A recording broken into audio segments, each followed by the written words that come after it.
Welcome everybody to In the Zone 2019 conference organized by the Perth US Asia Centre in collaboration with Rio Tinto, University of Western Australia and Linus Corporation.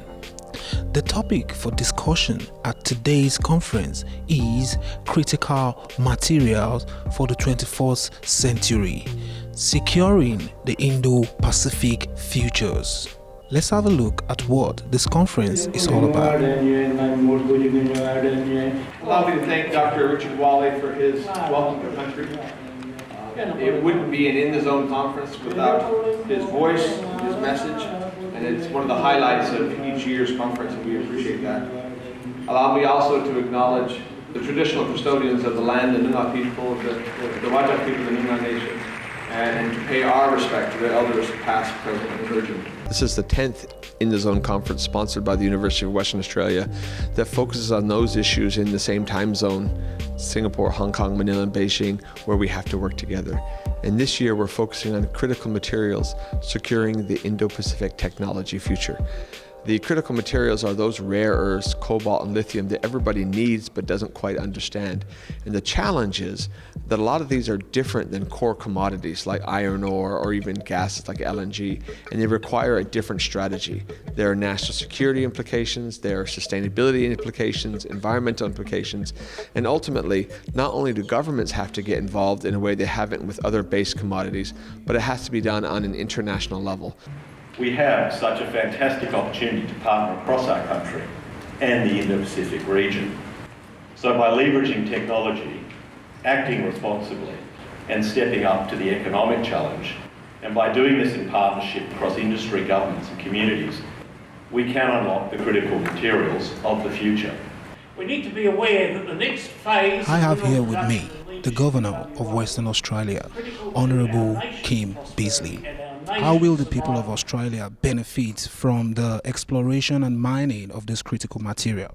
It's important in a million ways, but the critical minerals that we're talking about now are intensely valuable to things like the production of batteries, the production of industrial magnets, and then related hardening of metals, a whole range of things. We're going now through what is the so-called fourth industrial revolution.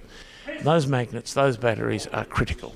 So we benefit in terms of jobs and the economy, but also influence. We can influence the way things go by the value we are as a supplier. What the government is doing is ensuring that there is the highest possible environmental standards attached to it. And because some of these metals are often very difficult to mine in a community-minded way, it's important that we have a motivation that you wish to do that.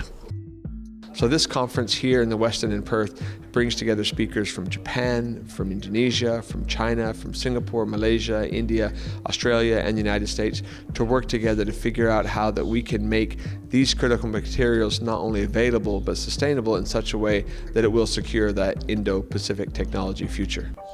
Hi, my name is Chong Lek. I'm from the Singapore Exchange. My role is equity capital markets. I work for listings of companies. I work with issuing companies, investors, and intermediaries in the Singapore capital markets. So I'm here today to speak at the In the Zone Critical Minerals Conference. I sat on a panel talking about the challenges in financing and critical minerals. I think there's a lot of potential for international cooperation between companies in Western Australia and with financiers who are in the zone, for example, in Singapore. A number of rare technology metals such as lithium, cobalt and rare earths occur frequently throughout modern technological life. These products are used in electronic devices, they're used in clean and renewable energy, and they're also used in many science and high technology applications such as space and satellites. The key problem, however, is that the global value chains to produce these materials are neither secure nor sustainable.